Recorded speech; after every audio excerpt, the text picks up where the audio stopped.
Assalamualaikum warahmatullahi wabarakatuh. Innal hamdalillah nahmaduhu wa nasta'inuhu wa nastaghfiruh wa na'udzu billahi min syururi anfusina wa sayyiati a'malina. Man yahdihillahu fala mudilla lahu wa man yudlil fala hadiya lahu. Asyhadu an la ilaha illallah wahdahu la syarika lahu wa asyhadu anna Muhammadan 'abduhu wa rasuluhu wa la nabiyya ba'dah. Salawatullah alaihi wa ala alihi wa salamuh wa sallama tasliman katsira amma ba'du. Faya ikhwani fid din, a'azzinallahu wa iyyakum ajma'in. Rahimani wa rahimakumullah. Walhamdulillah, setelah sekian lama, setelah Ramadan dan juga Idul Fitri, kemudian kita baru hari ini memulai kajian rutin yang rutin kita laksanakan di Masjid Ibadur Rahman selama masa atau kondisi pandemi COVID-19. Adapun di masjid-masjid yang lain sampai dengan saat ini belum kita mulai atau belum kita adakan. Hal ini masih sesuai dengan arahan dari pemerintah kita, dalam hal ini Wali Kota Palopo, terkait dengan aturan protokoler kesehatan. Yang kita khawatirkan, kalau kita mengadakan di masjid-masjid yang lainnya, maka protokoler kesehatan itu akan terabaikan. Mengingat di antara kaum muslimin sudah ada yang tidak mempedulikan keberadaan COVID-19. Padahal ia masih ada di sekitar kita. Bahkan variannya saat ini konon bertambah. Ada varian-varian yang baru. Maka ala kulli hal, insyaallah ta'ala tetap kita melakukan atau mengadakan kajian rutin hanya di Masjid Ibadur Rahman. Dan tentu kita sangat mengharapkan dan menekankan kepada seluruh ikhwah untuk menerapkan protokol kesehatan. Di antaranya dengan menggunakan masker, menjaga jarak atau physical distance, dan yang seterusnya, termasuk mencuci tangan. Dan insyaallah ta'ala malam ini sebagaimana yang terjadwal adalah kajian fikih. Buku pegangan atau kitab yang kita jadikan rujukan atau referensi adalah Al-Wajiz fi Fiqh Sunnah wal Kitabil Aziz. Dan kita insyaallah ta'ala malam ini mulai masuk di bab atau pembahasan yang baru. Ya. Pembahasan yang baru yang insyaallah ta'ala pembahasan ini sebahagian kalangan itu menanti-nantikan pembahasan ini. Ada juga sebahagian kalangan menganggap ini pembahasan sudah biasa. Toh ia sudah melakukannya. Tapi perlu untuk kita ingat, ya, bahwasanya pembahasan ini yaitu pembahasan tentang an-nikah. Ini adalah kitabun nikah, kitab atau pembahasan yang menjelaskan tentang nikah. Itu bukan hanya untuk mereka yang mau atau baru akan menikah, tetapi juga sangat penting untuk mereka yang telah menikah. Bahkan kepada mereka yang juga masih punya keinginan untuk menikah lagi. Sebab yang dijelaskan di kitabun nikah bukan hanya semata-mata bagaimana seorang laki-laki dan seorang perempuan dikatakan sah sebagai suami istri. Tetapi juga disebutkan dan dijelaskan kriteria wanita yang pantas dan layak jadikan seorang istri, demikian pula laki-laki yang layak dijadikan sebagai suami, apa saja hak-haknya, apa saja kewajiban-kewajibannya, siapa saja yang diharamkan untuk dinikahi, dan bagaimana kalau itu terjadi. Ini secara garis besar itu yang akan dijelaskan di kitabun nikah. Termasuk bagaimana sebuah akad nikah atau akdun nikah itu dikatakan sah. Siapa yang punya wewenang, siapa yang punya kekuasaan untuk menentukan, dan menjadikan sebuah akad itu menjadi sah. Nah, ke depan setiap dari kita yang sudah menikah, tidak menutup kemungkinan punya anak gadis, punya anak perempuan. Ia wajib mengetahui bahwasanya sebagai ayah, ia adalah seorang wali. Dan yang paling berhak untuk menikahkan putrinya itu adalah wali. Dan seluruhnya dari garis keturunan bapak. Tidak ada dari garis keturunan ibu. Nah, sehingga tidak ada lagi ceritanya. Begitu ada yang mau menikah putrinya, bagus tolong-solong. Ya. Akhirnya nasuruh Pak PPN yang menikahkan. Padahal sebagai wali dia punya kuasa untuk menikahkan. Adapun yang utusan dari pemerintah, imam PPN, imam pembantu PPN, kepala KUA atau KUA, itu dari sisi administrasi, saksi. Nah, walaupun mereka ini juga dibekali sebagai wali cadangan. Kalau wali yang asli itu menyerahkan hak perwaliannya.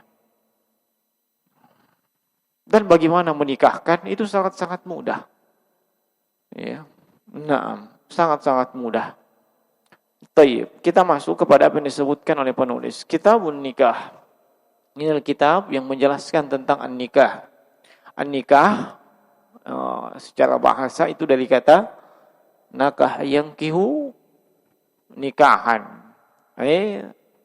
Tazawwaja, yatazawwaju. Menikah, mengawinkan. Walaupun dalam bahasa Indonesia menikah dengan kawin itu beda ya. Beda. Beda enggak atau sama? Menikah dengan kawin. Nikah dengan kawin sama atau beda? Beda ya. Dalam bahasa Indonesia. Sebab orang yang menikah, setelah menikah baru mereka boleh kawin. Nah, bukan kawin dulu baru menikah. Nah, paham maksudnya? Nah, banyak yang seperti itu.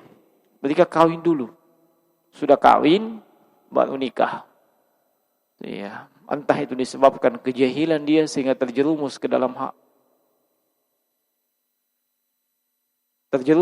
hal tersebut, atau memang ada faktor-faktor yang membuat mereka melakukannya. Seperti yang kita ketahui fenomena uang panai. Uang panai itu luar biasa. Walaupun ia adalah budaya dan sama sekali tidak mempengaruhi keabsahan sebuah akad nikah, tetapi pernikahan seseorang bisa batal disebabkan uang panai. Nah, kita yang penuntut ilmu, orang yang sudah belajar, walaupun kita ini suku Bugis Makassar dan sudah paham dengan uang panai tersebut, hendaknya kita lebih mengedepankan ilmu yang kita miliki dibandingkan budaya setempat. Dengan tetap bijak menyikapi yang namanya hal tersebut. Iya.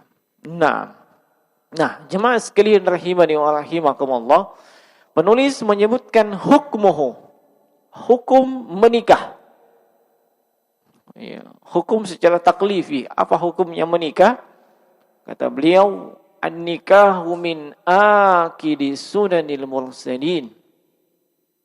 Menikah itu termasuk di antara sunnahnya para nabi dan rasul yang sangat ditekankan.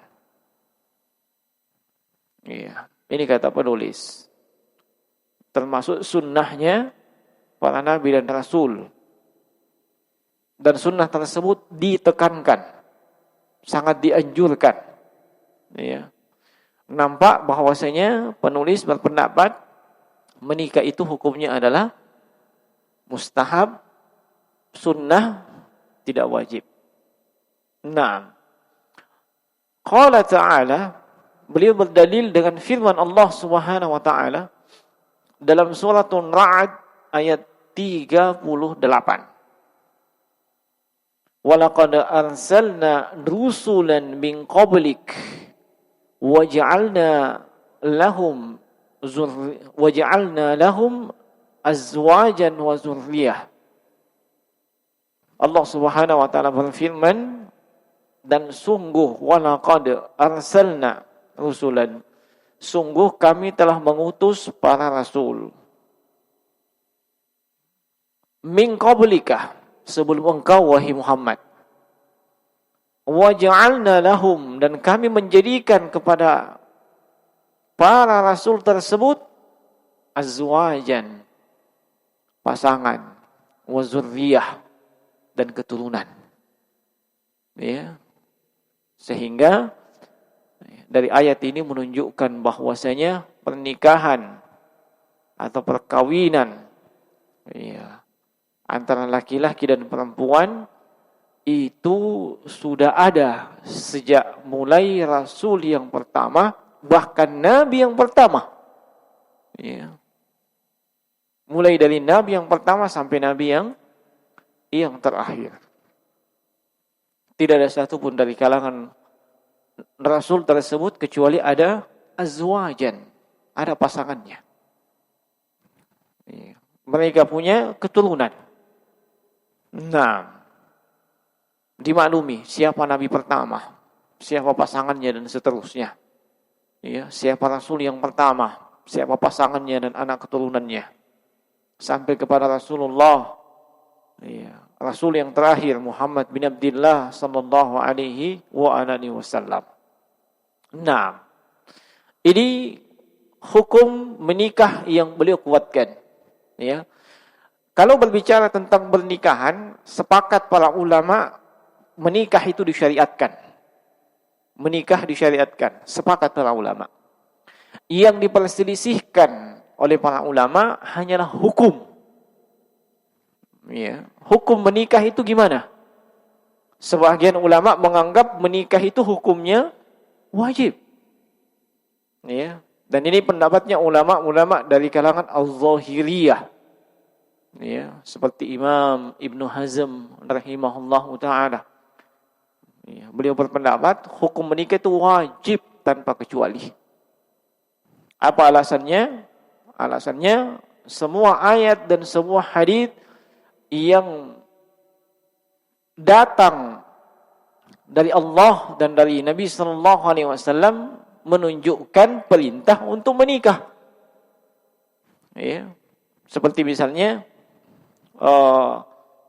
Allah Subhanahu wa taala berfirman di awal-awal surah An-Nisa, "Fankihu." Iya. "Wa in khiftum alla tuqsitu fil yatama fankihu ma taba lakum minan nisa." Fankihu fil amr. Perintah. Dan asal daripada perintah itu adalah wajib. Itu alasannya. Nah, atau di ayat yang lain, wa ankihul ayyama minkum was-salihina min ibadikum wa imaikum. Sama perintah juga, dan nikahkanlah orang yang bersendirian di antara kalian. Kemudian di dalam hadits Nabi sallallahu alaihi wasallam misalnya Rasulullah sallallahu alaihi wasallam bersabda, "Ya ma'syiras syabab, man istata'a minkumul ba'a falyatazawwaj." Lam amr. Siapa saja wahai para pemuda, siapa saja di antara kalian yang sudah punya kemampuan, maka hendaknya dia menikah. Ya. Lam amr. Dia masuk di fiil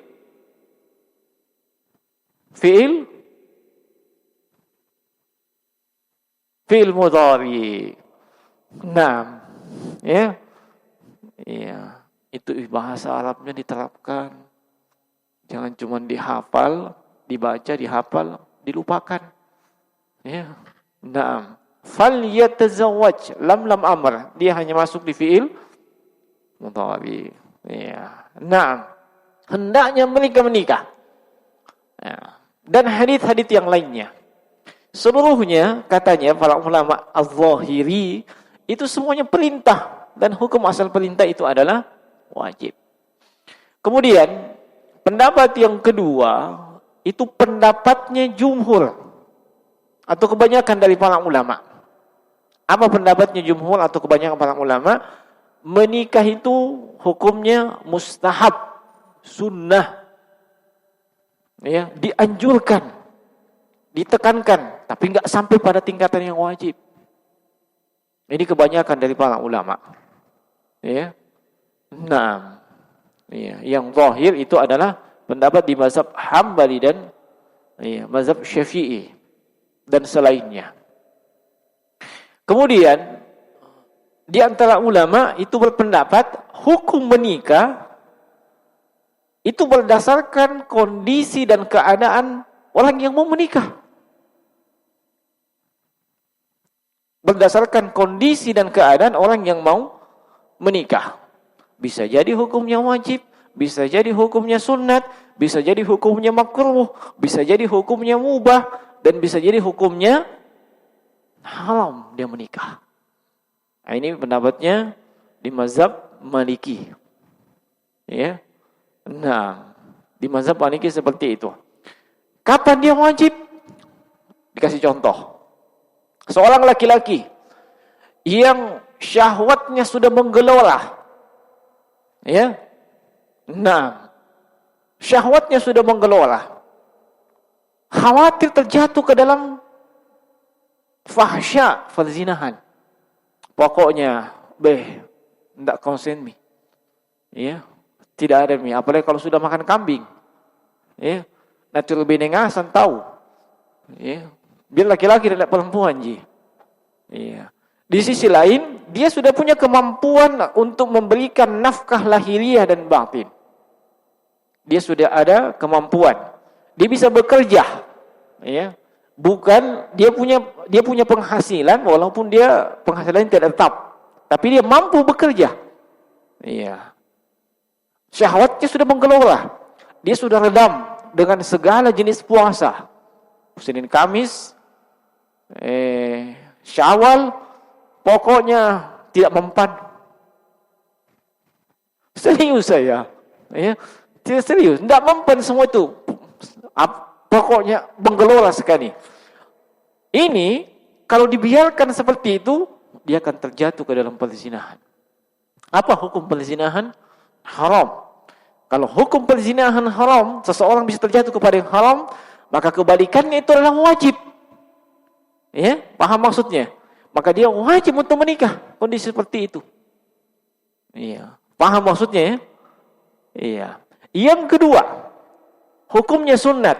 Dikasih contoh, syahwatnya menggelora. Ya, tapi masih bisa diredam dengan puasa. Begitu menggelora syahwatnya, iya, dia puasa lagi, tertahan lagi. Iya. Nah, iya. Dia sudah punya kemampuan al-ba'ah, memberikan nafkah lahir, batin, sudah. Iya. Tapi dia belum menikah, entah ada mungkin sementara belajar, sementara apa dan seterusnya. Ketika syahwat bangkit, dia puasa lagi, tertahan lagi. Ini hukumnya sunnah dia menikah. Iya. Dan lebih ditekankan kalau dia menikah. Kemudian Ada juga yang hukum menikah itu haram bagi dia. Iya. Seperti mereka yang sama sekali tidak punya kemampuan memberikan nafkah lahir dan nafkah batin. Iya, ini antum ketawa lagi. Tidak bisa, tidak ada kemampuan. Ya, nafkah lahir dia tidak bisa bekerja. Ya. Nah, nafkah batin tahulah. Ya, ada yang seperti itu? Ada. Ya. Nah, kalau yang saya alami sendiri, maksudnya bukan saya yang alami, bukan. Ada teman seprofesi sama-sama guru seperti itu. Ya, lama enggak pernah selalu bukan lagi dibully, diteror.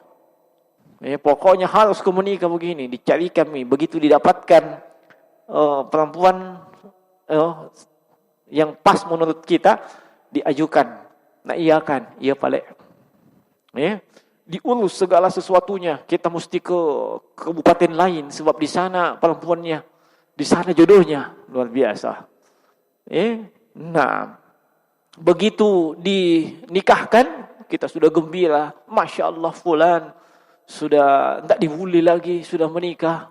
Selama ini tinggal dia, ya, iya, seangkatannya sudah semua, ada mungkin cucunya, ya.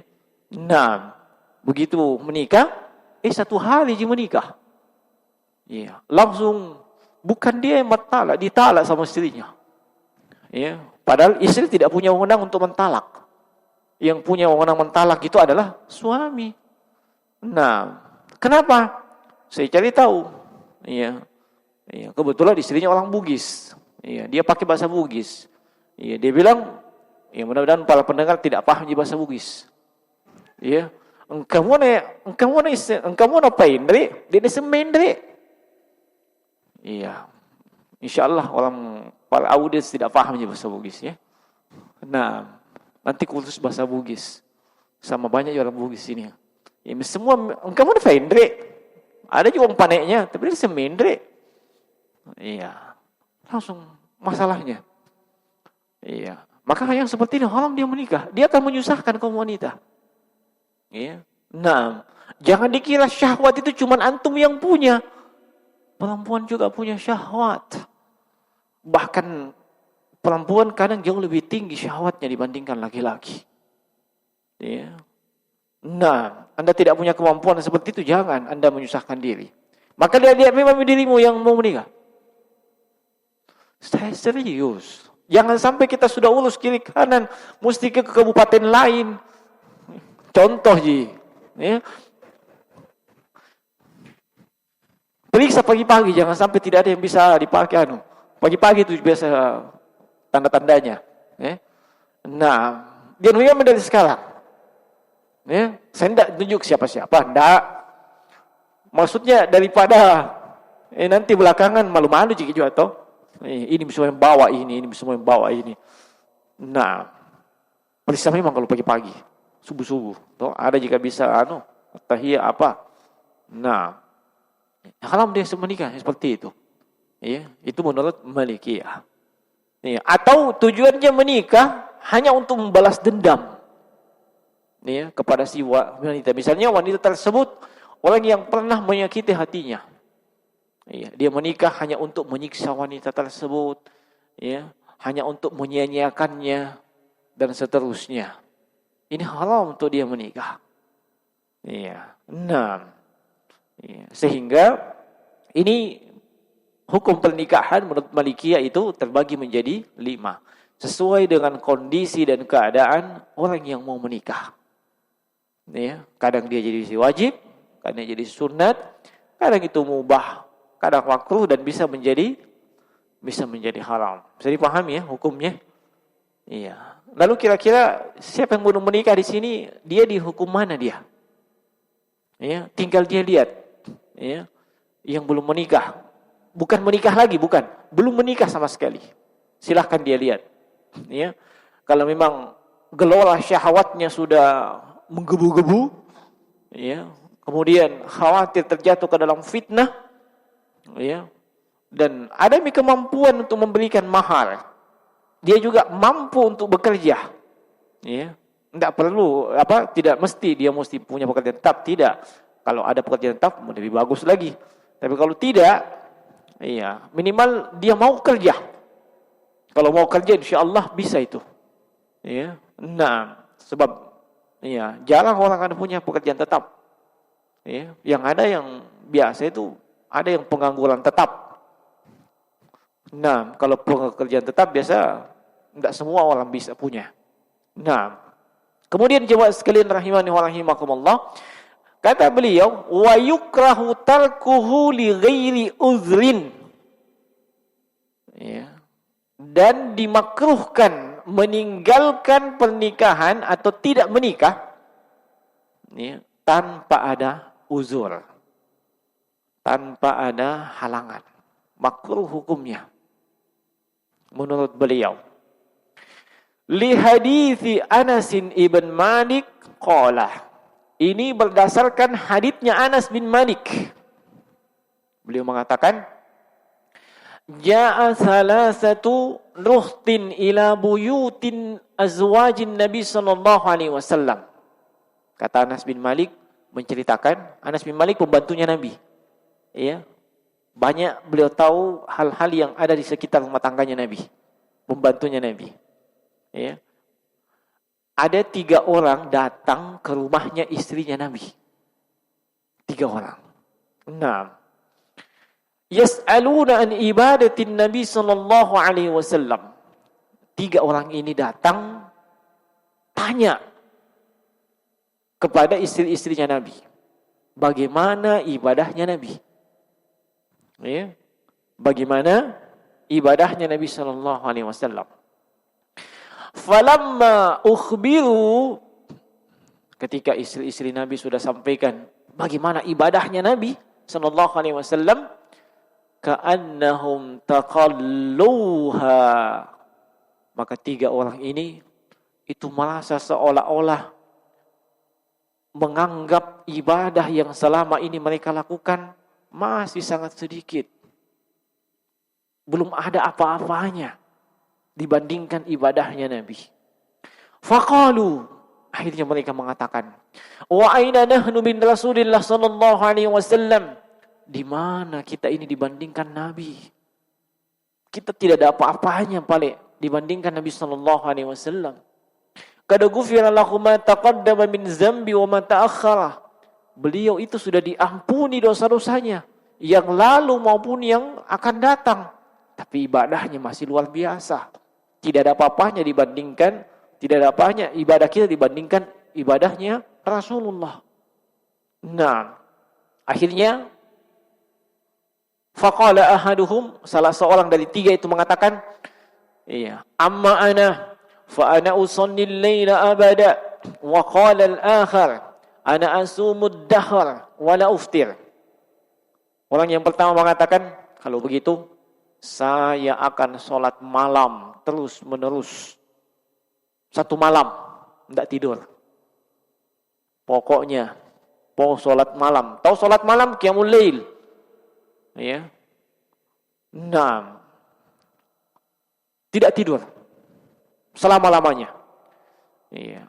Lalu yang kedua mengatakan, ana asumud dakhal wa uftir, saya akan berpuasa setiap hari. Pokoknya tiada hari tanpa puasa. Ya. Tiada hari tanpa puasa. Nah, wa qala akhar, ana a'tazilun nisa, saya tidak mau dengan perempuan. Ya, tidak mau dengan perempuan. Fala atazawwaju abada, saya tidak akan mau menikah selama-lamanya. Mengganggu ibadah. Tidak bisa konsen kita ibadah. Ya. Nah, maka faja'a Rasulullah sallallahu alaihi wasallam. Ketika mereka mengatakan itu, ternyata didengar oleh Nabi. Ya. Beliau katakan, antumul ladzina qultum kada wa kada. Kalian yang mengatakan begini dan begini, seperti yang mereka sebutkan tadi. Lalu kata Nabi, ama wallahi inni la akhsyakum lillah. Ya, sekali-kali tidak. saya manusia yang paling takut kepada Allah. Wa atqakum lahu, saya manusia yang paling bertakwa kepada Allah. Walakinni, tetapi bersamaan dengan itu, asumu wa uftir wa usalli wa arqud wa atazawwajun nisa. Kata beliau, saya puasa, saya juga kadang tidak puasa. Maksudnya puasa sunat, ya. Nah, saya puasa, saya kadang juga tidak puasa. Dan memang begitu ibadahnya Nabi itu, ya. Iya, sesuai pengakuannya Aisyah radhiyallahu anha. Iya, kalau kita lihat Nabi, berpuasa terus. Tapi kadang juga kita lihat beliau tidak pernah puasa. Iya, itu pelajaran bagi kita bahwa terkadang semua ibadah sunat, iya, boleh kita rutinkan, boleh juga tidak kita rutinkan dengan alasan maslahat. Iya, bukan cuma puasa, amalan sunat bisa tidak dirutinkan, bisa ditunda pelaksanaannya, alasannya maslahat yang lebih besar mau dicapai atau mudarat yang besar yang ingin diminimalkan atau dihilangkan. Ya. Nah, mungkin dia bilang, masa tidak boleh mengamalkan sunnat? Iya, bukan tidak boleh mengamalkan sunnah. Kadang itu ditunda pelaksanaannya sampai orang paham. Iya. Nah, Nabi melaksanakan ibadah sunnat demikian. Iya. Sebagai contoh saja saat ini, di sini walhamdulillah kadang kita laksanakan kalau subuh itu subuh Jumat ya. Rakaat pertama kita baca As-Sajdah, rakaat kedua baca Al-Insan.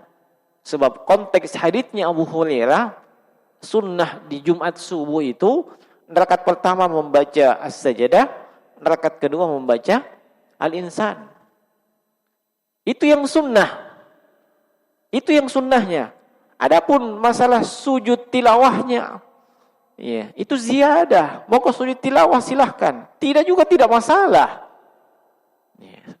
Nah, kaum muslimin zaman sekarang itu hendak kejar sujud tilawahnya. Kan begitu? Iya. Itu hendak kejar sujud tilawahnya. Sampai ada masjid yang baca Iqra bismi rabbikal ladzi khalaq. Betul. Ujungnya itu kan sujud tilawah. Di situ bisa bingung bagaimana bangkitnya nanti itu. Ya. Nah, saya bilang begitu sebab ada yang bertanya kepada saya. Iya, dibilang masjid dekat rumah saya hanya membaca Iqra supaya dapat sujud tilawah sebab surat saya terlalu panjang. Ini tidak paham sunnah. Yang sunnah itu baca as-sajdah. Atau ada yang as-sajdah dibagi dua. Iya, itu terjadi di masjid dekat rumah saya. Betul. Ya. Nah, padahal bukan demikian. Bahkan ada masjid yang kalau kita tidak melakukan sujud tilawah di Jumat subuh, ulangi sholatnya. Itu kan sudah sampai kepada keyakinan bahwa itu wajib. Kan begitu? Iya. Makanya kalau sudah kondisi seperti itu, iya, sekali-sekali boleh kita tinggalkan. Itu pengajaran secara tidak langsung bahwa ternyata ini tidak wajib. Buktinya dia tidak lakukan jadi Jumat subuh. Seandainya itu wajib, maka setiap Jumat subuh harus dilaksanakan. Kan begitu? Iya. Nah, iya. Contoh yang lain, sholat pakai khuf atau pakai sendal. Boleh enggak sholat pakai sendal? Pakai khuf? Boleh enggak? Sunnah. Ya. Itu sunnah. Tapi ya, kalau di sini ya 1-2 yang pakai awalnya memang tidak lihati. Tapi kalau sudah punya ilmunya insyaallah tidak masalah. Tapi jangan langsung diterapkan di masjid lain. Ya, harus sosialisasi dulu. Iya. Nah. Baik. Nah, ini jemaah sekalian, puasanya Nabi, kadang Nabi puasa, kadang juga tidak puasa. Iya. Itu untuk menyampaikan kepada orang yang tadi mengatakan, iya, dia mau puasa terus-menerus. Nabi saja, orang yang paling bertakwa, orang paling takut kepada Allah, kadang beliau puasa, kadang juga tidak. Wa usalli wa arqud. Beliau salat malam, beliau juga tidur. Bukan full satu malam. Itu untuk membantah, iya, Orang yang tadi mengatakan pokoknya dia akan sholat malam, satu malam penuh tidak tidur. Iya. Nah, wa atazawwajun nisa, saya menikah dengan wanita. Itu untuk meneruskan apa yang disebutkan orang yang ketiga tadi. Iya, karena bisa mengganggu ibadah, tidak mau dia menikah. Nah, ini hadits menunjukkan bahwa saja seperti yang disebutkan oleh penulis, dimakruhkan orang yang tidak ada dimakruhkan tidak menikah bagi orang yang tanpa ada uzur. Nah, selain daripada hal tersebut, hadits ini memberikan pengajaran kepada kita bahwa Islam itu sangat melarang tindakan yang ekstrim. Tindakan yang ekstrim. Untuk ibadah saja, kalau itu ekstrim tidak boleh. Untuk ibadah. Contoh ekstrimnya apa? Ada yang mau puasa tidak mau berbuka. Ekstrim. Ya, dilarang oleh Nabi. Ya. Ada yang mau sholat malam tidak tidur. Ekstrim itu. Ya. Nabi sampaikan mana yang pertengahan. Tidur, qiyamul lail. Ya, dibagi waktunya supaya tetap ada tidur. Ya. Ada juga yang ekstrim, tidak mau menikah. Tidak mau menikah, bisa mengganggu ibadah. Ya. Nah, ada juga memang seperti itu kaum muslimin. Alasannya, kenapa belum menikah? Semua fokus ibadah. Iya. Tapi tidak ibadah tunji. Dibilang menuntut ilmu Senin Kamis, Ji. Bukan puasanya Senin Kamis. Dibilang menghafal Quran, pasti tetap di juz itu. Jadi, heran tonga saya. Nah. Faman ragiba an sunnati falaysa minni. Siapa yang membenci sunnahku, itu bukan bagian dari aku. Maksudnya, siapa yang membenci sunnahnya Nabi, dia tidak berada di atas jalan atau tuntunan Rasulullah SAW. Jangan disalahpahami. Kalau ada kalimat seperti ini, paman ragiba an sunnati falaysa minni, langsung difahami kafir. Enggak. Tapi maksudnya dia tidak berada di atas tuntunan atau petunjuk Nabi SAW. Maka orang yang tidak mau menikah tanpa ada uzur, bisa kita katakan dia adalah orang yang ekstrim. Ya, sebab Nabi SAW orang yang paling bertakwa, paling takut kepada Allah, melakukan pernikahan. Bahkan beliau menikah dengan banyak istri, dan beliau memotivasi, beliau motivasi untuk hal tersebut, kata beliau sallallahu alaihi wasallam, hubbiba ilayya min dinikum at-tayyib wat-tib wan nisa. Telah dijadikan kecintaanku kepada dunia ini, yaitu tib, minyak wangi, dan juga kaum wanita.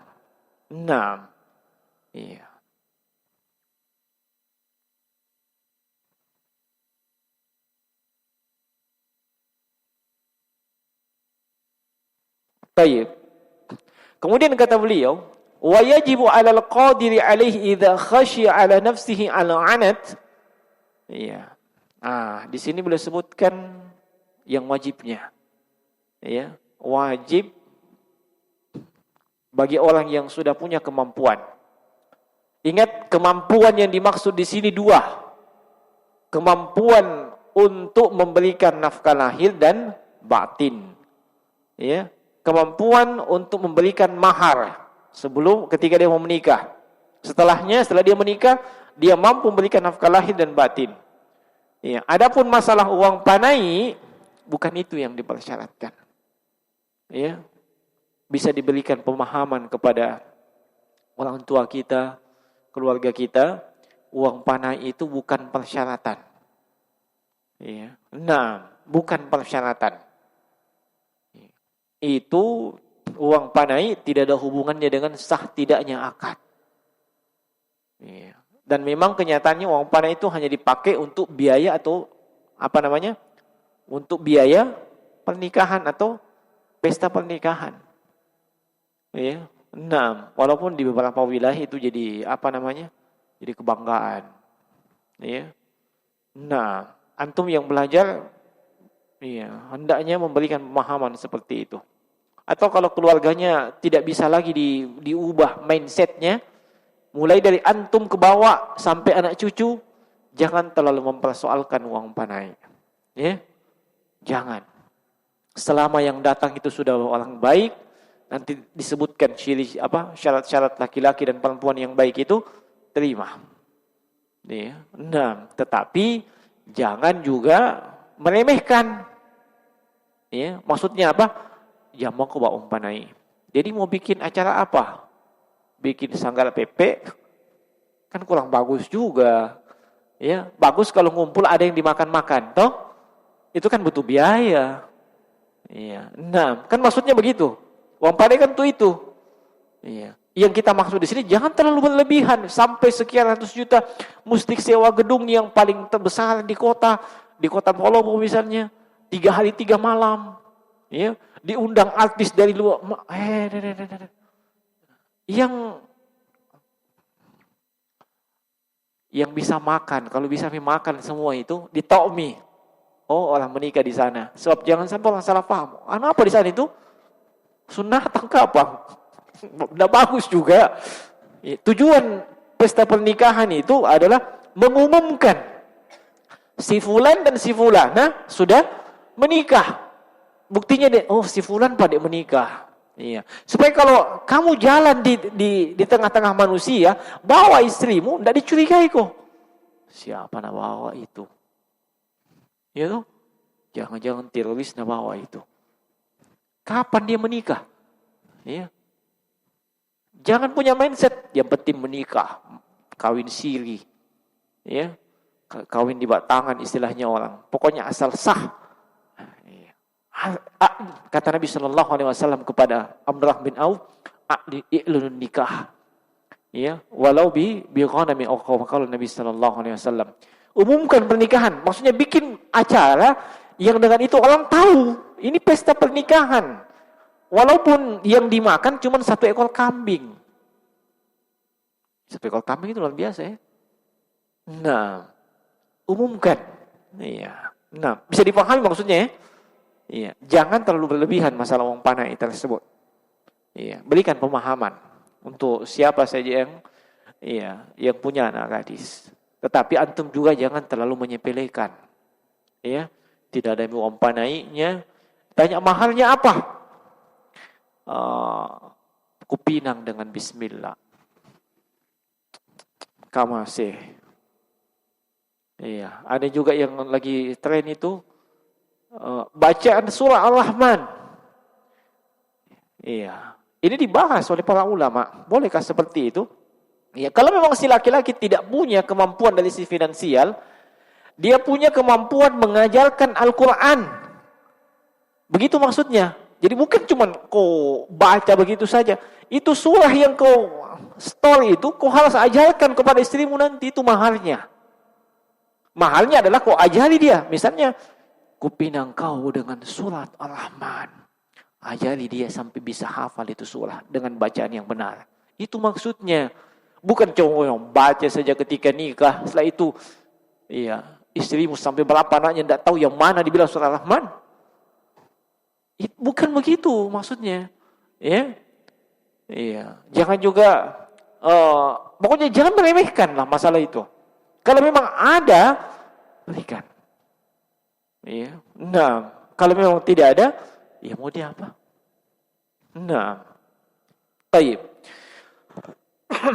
Maka yang punya kemampuan, kalau dia khawatir pada dirinya bisa terjatuh ke dalam perzinahan, dan zina itu hukumnya haram, maka wajib dia melakukan menikah. Wa kadzalika may yu'addi ilaihi wa ma huwa muqaddimatun lahu. Faman khashiya ala nafsihi al-wuqu'a fi hadha wajib alaihi raf'uhu an nafsihi fa in kana la yandafi'u illa an-nikah wajib alaihi dzalik. Ya. Maka semua yang namanya segala sesuatu yang bisa mengantarkan kepada perzinahan, iya. Dan itu hanya bisa dicegah dengan menikah, maka dia hendaknya berusaha, iya, untuk menikah. Nah, sebab yang namanya perzinahan itu hukumnya haram, dan kebalikan dari hukum haram adalah wajib. Iya. Maka wajib ia untuk segera menikah, untuk menolak yang namanya kekejian, yaitu berupa perzinahan. Wa man ajaza 'anil nikahi wa huwa fihi raghibun fa 'alaihi bis-shaum. Siapa yang ajaza, tidak mampu menikah, tidak ada al-ba'ah, ya, tidak ada kemampuan untuk memberikan mahar, ya, tidak ada kemampuan untuk memberikan nafkah lahir dan batin, maka hendak, padahal dia mau menikah, bukan tidak ada, ya, belum cukup, iya, maka hendaknya dia berpuasa, iya. Nah, ini berdasarkan hadits Abdullah bin Mas'ud, kata Nabi sallallahu alaihi wasallam, ya ma'syaras syabab man istata'a minkumul ba'a falyatazawwaj fa innahu aghaddu lil basar wa ahsanu lil faraj. Wahai sekalian para pemuda, ya, man istata'a minkumul ba'a, siapa yang punya kemampuan. Al-ba'ah sudah sering kita jelaskan, ya. Dua kemampuan dimaksudkan dengan al-ba'ah. Kemampuan memberikan nafkah lahir dan nafkah batin. Ya, maka hendaknya dia menikah. Sebab menikah itu aghaddu lil basar. Ini akan lebih menundukkan pandangan. Iya. Kalau dia betul-betul, iya, sudah tidak bisa terjaga pandangannya, menikah. Iya. Sebab kenapa jemaah sekalian? Apa yang antum lihat di luar sana dari kalangan para wanita-wanita, iya, sama aja dengan yang ada di rumah. Betul tidak? Sama. Apa bedanya? Kau lihat cantik dia? Oh, kalau kau lihat cantik tu orang wanita yang di luar, itu artinya kau sudah terpedaya dengan syaitan. Iya. Nah, kata Nabi sallallahu alaihi wasallam, innal mar'ata idza kharajat istashrafatha asy-syaitan. Kalau ada wanita keluar rumah, ya, tebal pesona, maka dia pasti akan dihiasi oleh syaitan. Sehingga cantik dalam pandangan orang-orang yang punya penyakit dalam hatinya. Nah, terpedaya oleh syaitan. Iya. Padahal yang di rumah sama aja. Apa bedanya dengan di rumah? Apa? Hanya karena kau sudah sering sama-sama dengan dia? Sama jika masih. Iya. Makanya juga ini nasihat juga kepada para istri. Iya. Nabi sallallahu alaihi wasallam itu mengingatkan, iya, terkait dengan masalah hal tersebut. Ya, kalau misalnya suami tiba-tiba pulang ke rumah, tidak ada angin, tidak ada hujan, tiba-tiba pulang, langsung panggil istrinya, iya, wah, cepat penuhi itu. Berarti ada makanan lain di luar Nalia. Ya, daripada dia berdosa, betul, daripada dia berdosa di luar, ya baik. Mending dia pulang, dia lihat yang halal, subhanallah. Ya, enggak usah para istri enggak usah tanya-tanya, kenapa? Enggak, pokoknya Pak. Sudah itu baru kau tanya ini. Ya. Nah, iya. Dan suami jangan biasakan itu, sebab kapan kau membiasakan niat hal-hal yang haram di luar, akan dikurangi rasa nikmat dengan yang halal. Yakin saja. Ya, akan dikurangi rasa nikmat dengan yang halal. Kenapa? Seorang yang bertakwa, yang menjaga pandangannya itu, ya, bisa dia memenuhi hasrat 4 orang istri, ya, sebab, ya, syahwatnya itu hanya tersalurkan kepada yang halal. Ya. Tidak dia hambur-hamburkan dengan melihat yang haram. Iya. Nah, iya. Makanya kalau selama ini kenapa ini istri saya makanan lain? Coba lihat, jangan sampai kau sudah terbiasa dengan hal-hal haram di luar sana. Iya. Nah, entah itu di jalan, di teman kantor, ya, orang yang di warung makan, pokoknya orang yang lalu lewat di atas angkot dan seterusnya. Ya. Allah akan cabut kelezatan yang halal. Kenapa? Sudah terbiasa melihat yang haram. Ya. Nah, jemaah sekalian rahimani wa rahimakumullah. Itu menundukkan pandangan. Wa ahsanu lil faraj. Dia akan lebih menjaga kemaluan. Wa man lam yastati, kalau memang belum mampu, fa alaihi bisawm, hendaknya dia berpuasa. Ya. Ini solusinya, berpuasa. Dari hadits ini sejumlah ulama beristinbat, mengeluarkan hukum bahwa hukum istimna adalah haram. Tahu istimna? Tahu istimna? Istimna bahasa lainnya onani. Ada bahasa lain yang lain? Pakai sabun, apakah? Ada siswa bilang pakai sabun gitu, Pak. Pakai sabun. Bagaimana anunya itu nih? Pakai sabun. Saya walaupun saya tidak mengerti, tapi ya mungkin biasa media. Ya.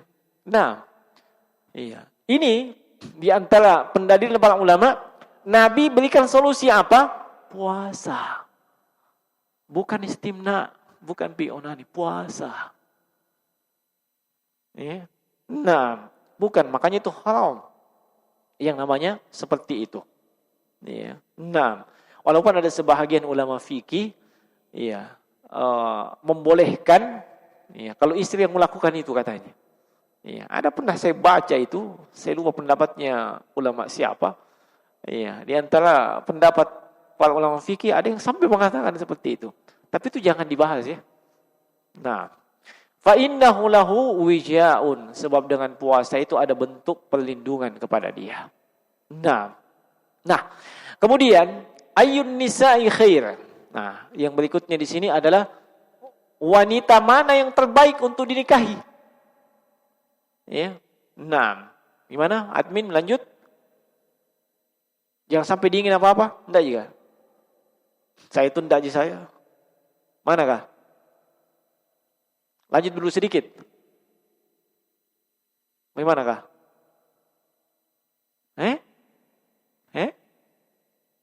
Lewat nih. Mau di apa? Nanti pembahasannya ayyun nisa'i khair. Manakah wanita yang terbaik untuk dinikahi? Ya, penting ini juga. Siapa tahu saat ini kita punya istri belum ternyata termasuk wanita yang terbaik, masih bisa kita upayakan dia terbaik. Yang belum dapat istri, bisa mina incar-ancar begini yang terbaik. Yang sudah punya istri, kalau belum punya terbaik, bisa diupayakan jadi terbaik. Kalau dia sudah berupaya, belum bisa jadi terbaik, kan masih ada jalan bisa jadi terbaik. Nah, demikian. InsyaAllah kita lanjut di kesempatan yang berikutnya. Subhanakallahumma bihamdika asyhadu an la ilaha illa anta astaghfiruka wa atubu ilaik. Assalamualaikum warahmatullahi wabarakatuh.